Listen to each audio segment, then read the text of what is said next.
ये आरक्षण खत्म करना चाहते हैं, इसलिए भीमा कोरेगांव पार्ट 2 होगा और हमें करना होगा और हमें चंद्रशेखर आजाद भाई के नेतृत्व में करना होगा।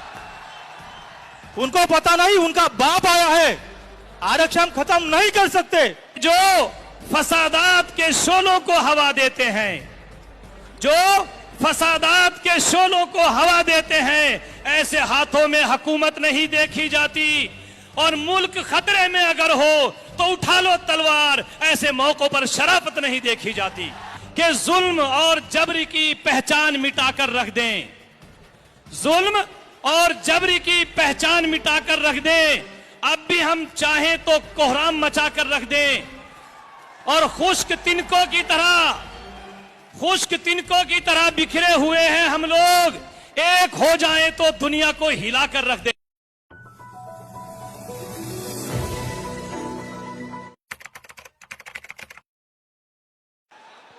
और सुप्रीम कोर्ट ने जो निर्णय दिया है आरक्षण के विरोध में, इसके बाद भीमा कोरेगांव पार्ट 2 होने वाला है और ये भीमा कोरेगांव की लड़ाई बड़ी है। ये आरक्षण खत्म करना चाहते हैं, इसलिए भीमा कोरेगांव पार्ट 2 होगा और हमें करना होगा और हमें चंद्रशेखर आजाद भाई के नेतृत्व में करना होगा। उनको पता नहीं, उनका बाप आया है, आरक्षण खत्म नहीं कर सकते। इसके लिए मैं मेरी 2 बात खत्म करना चाहता हूं, लेकिन हमें एक साथ रहना है, एक साथ लड़ना है और चंद्रशेखर आजाद भाई और हमारे विनय भाई, इनके नेतृत्व में इस देश में सत्ता लानी है और चंद्रशेखर आजाद भाई को इस देश का प्राइम मिनिस्टर बनाना है। आज की सभा के सदर मोहतरम और यहां पर तशरीफ फरमा आजाद समाज पार्टी भीम आर्मी के पदाधिकारीगण, तमाम जिम्मेदार साथियों, नौजवान साथियों, पूरे हिंदुस्तान के कोने कोने से आए भीम आर्मी आजाद समाज पार्टी के चाहने वालों, आज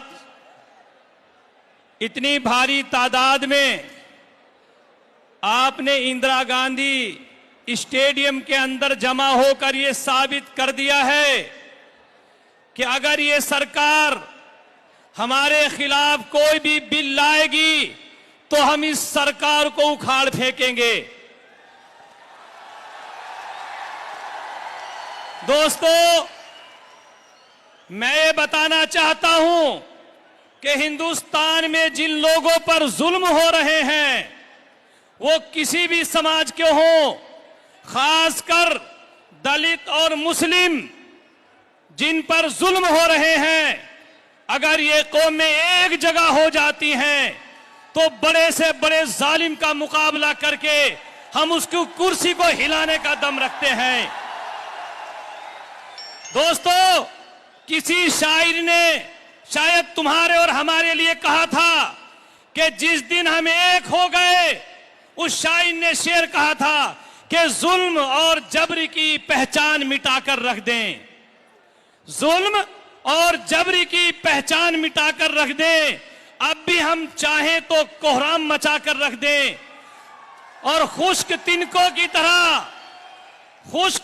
की तरह बिखरे हुए हैं हम लोग, एक हो जाएं तो दुनिया को हिलाकर रख दें। दोस्तों, वो ताकत है दलित मुस्लिम की कि दलित मुस्लिम से बनता है डीएम।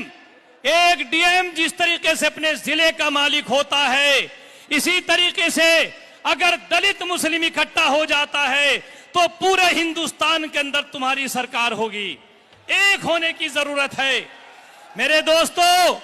जिस तरीके से सरकार, इसके पास कोई विकास का मुद्दा नहीं है, सरकार विकास के कामों को दबाने के लिए, हमारी जुबानों को दबाने के लिए कभी आरक्षण का मुद्दा उठाती है, कभी वक्फ बोर्ड का मुद्दा उठाती है, कभी मदरसा बोर्ड का मुद्दा उठाती है।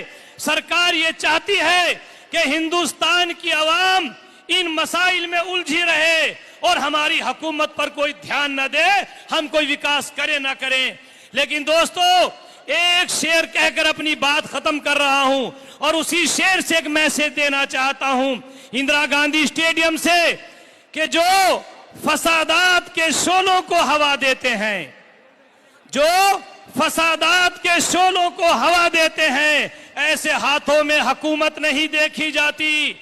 और मुल्क खतरे में अगर हो तो उठा लो तलवार, ऐसे मौकों पर शराफत नहीं देखी जाती। दोस्तों, इसी बात पर अपनी बात खत्म कर रहा हूं। जय भीम, जय भारत, खुदा।